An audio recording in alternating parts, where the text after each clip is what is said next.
or to Europe or Asia, China or something, as a zoo piece is mean, and it is, you know. But so I guess it all depends on what you consider to be mean, if aliens were going to be mean or not. So take that any way you want. I think they would study us, just to study us. But like, what do you do after you study something? There's a lot of places that after they're done studying chimpanzees, they incinerate them. You know, they get rid of them, because a lot of the studying they want to do is, the only way they can do it is by killing them. You know, they want to give them an autopsy. They want to biopsy all different kinds of things going on in the chimpanzee. So I could see aliens doing the same to us. I don't think it's too far out of the realm of possibility.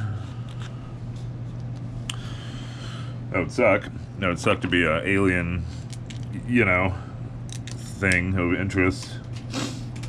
Alright, so we got a little Earth and that. We got our little three-eye atlas. Will be, I don't know where we're going to put it. Kind of like right here, maybe. Yeah. And we'll just make it look like a rock. Yep, that would be an easy way to study primitive aliens, would just be to look like a rock or something, and then when we saw it, we wouldn't be like, what the hell is that thing? Our scientists would just say, oh, that's just a rock from the three-eye atlas, don't worry. Oh, you think it's an alien ship? What are you, one of those crazy conspiracy theorists? That's how it works, you know, and that's the first thing you do to shut people up, is by calling them names, you know. That's the first line of the playbook. Call them names, you know, persecute them, you know, there's all sorts of stuff. I think there's that one scientist, Avi Loeb. He's the only one, at least to my knowledge so far, that it has even remotely thought that, hey, maybe Three-Eye Atlas is an alien thing. You know, all the other scientists are laughing at him. Oh, you stupid guy. You're one of those crazy conspiracy theorists who thinks everything's an alien spaceship. What pisses me off about scientists like that is, yeah, it's kooky and stuff for him to think that, but at the same time, isn't it just as, seems ignorant to me for scientists to just assume, I guess, that that's what it is. That's what he's up to, you know? That he's just ignorant and that it's totally a natural phenomenon, you know? Because we don't know that. And I know it's rooted in that whole human, you know, well, we're the most awesome thing out there and nothing else is better than us or smarter than us. Because to admit that that could be an alien spaceship, you would also have to admit that there's something else out there. And I just don't think that science is ready to do that yet. It's just not ready to do it yet. So we're making a little trail for our little Three-Eye Atlas guy who came into the solar system and did a whirl around and took off. But yeah, so that's the biggest thing, if you ask me, of what's going on is scientists, you know, mainstream science today would have to admit something that they're not ready to admit, that this could be something, you know, something from another realm. And we don't want to admit that yet. I get it. I get why. I understand. People aren't ready for it. You know, as much as people are like, I'm ready, there's a lot of people that aren't ready. All the religious fanatics out there, they're not ready. Even though, like, realistically, I always thought in my head, I've always been a man of compromise. And I thought a long time ago, like, why is it, you know, I asked kind of an older religious person when I was a kid, why do you think there's no aliens? Oh, because God created mankind in his image, is what that person told me. And I'm like, okay, so what if all the aliens look like people? oh well, the heavens are empty. God told us the heavens are empty, and so there. And it just seemed very ignorant to me at the time to believe that an endless universe, or at least seemingly endless, packed with, teeming with stars and planets. And at the time when I was a kid, they hadn't really, they didn't know about exoplanets yet. They knew about all the other stars and stuff, but like other Earth-type planets weren't known yet. And it just didn't make sense to me as a kid. I was just thought, well, maybe there is well, what if God just made there's tons of different humans out there, I don't know. Just seems to me it's kind of silly. And I'm a believer, I'm a spiritual person, but I'm a religious person, but not crazy religious, but it just doesn't make sense to me that a God would create this never-ending universe and then not put anything else in it. That's just, that's just what I think. And I'm a nobody, so don't listen to me. Seems more like it to me that God would create a universe full of people who are just separated by distance, really. That's it. Just like on Earth. There's all sorts of different kinds of people on Earth. And at one point in time, none of them knew about the other one. So it just makes you wonder, I guess. That's all. Makes me wonder, at least.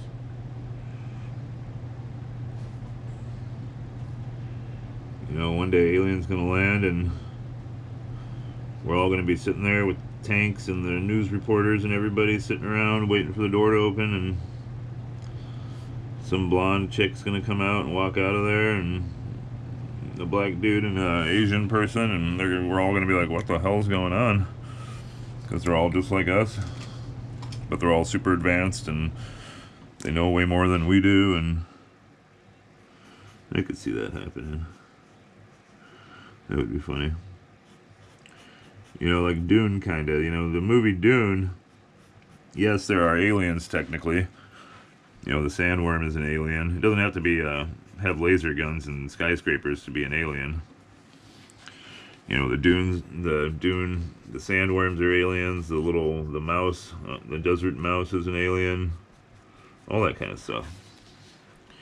But in that universe, at least in the movie universe, I haven't read all the books, but I know a fair amount about the lore. But in that universe, thousands of years in the future, humanity is just spread out so much that they basically are aliens, and Atreides is an alien to a Harkonnen, to a Caledonian, to a, and if you get into the lore a little more, there's a lot more characters in that story than, the Harkonnens, the Atreides, the Fremen, Arrakis, Caladan, where the Emperor's court is. There's the great houses, and then there's the minor houses. So, but in that world, thousands of years in the future, mankind was almost destroyed by AI and thinking computers and whatnot. So when Dune takes place, thousands of years after that, after the fall of thinking computers, basically the story of Dune takes place like 20,000 years in the future. And in their history, 10,000 years in the past, which would be 10,000 years in our future, mankind had spread amongst the stars and was using thinking computers, AI, that kind of thing. Well, like many times in movies, the AI, once became sentient and tried to take over and eradicate mankind, which didn't work, which led to Dune and the elimination of computers, thinking computers, AI, that kind of thing. Now, before Dune, in the lore of it, they used computers and AI and whatnot to travel amongst the stars to make the vast calculations and stuff involved in interstellar travel. But because it was outlawed to have any kind of computers like that, that kind of sophistication, that's where the spice comes in, and that's where the spice gives you prescient, capabilities, so that these navigators, the spice navigators, could basically see the future enough to steer the ship around stars or planets or celestial obstacles. Okay? But there's no like aliens the way we think of them in that world. There's different kinds of humans separated by distance and time. The same thing that there was on this world at one point. At one point in time, if you were a white guy on a boat and you landed in freaking Japan or something, it was just as alien to you as landing on, another planet with aliens. So, over time, with trade, people got used to each other, or at least got, dealt with each other. But yeah, it would be no different if that's how it was. I mean, and for all we know, if you look into history of humanity, every race, every culture has the myth of the Great Flood, of some time in the distant past where a large cataclysmic flood did something and destroyed the world. Now, what if those stories were from a past, what if we were not from here, basically? What if we're like a failed colony? What if we're a colony of people, or like a crashed ship? Because there's a point there's a point in human history that they can go back to and realize that there was only about 2,500 or less human beings on Earth, which is like just barely enough to keep a gene pool alive, What if a ship, or some kind of colony ship, on its way to some other solar system, crash landed on Earth thousands and hundreds of thousands of years ago, and the people on the ship crashed and they didn't really know what was going on. So obviously, without technology and capability, you would fall to a more primitive state.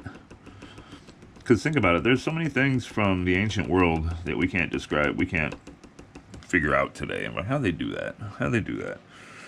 How did they know that back then? And it makes you wonder, it makes me wonder, like, how did they know that stuff? Never know. So, like, what if humanity is just a lost, manifest? What if we're just some ship that crashed or went missing, 500,000 years ago, and, all the technology was lost or whatever over time, and we had to basically start our own civilization here. And then when we see aliens and stuff today, it's actually, leftover tech from that ship, or it's recon drones from, search parties. Who knows?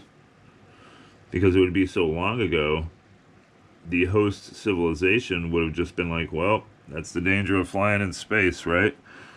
Sometimes things just go missing, and they would just write off the ship as lost in transit, and then say they're doing their thing in this time, and a probe locates Earth, and because it's so advanced, it can just take DNA, it can read our DNA from orbit or something, and it says, oh, these people are descendants of the lost ship, the lost ship of whatever from a long time ago, and we should go make ourselves known to them. But first, we're going to have to study them to figure out how backwards they are from being stuck, on this backwards planet for all this time.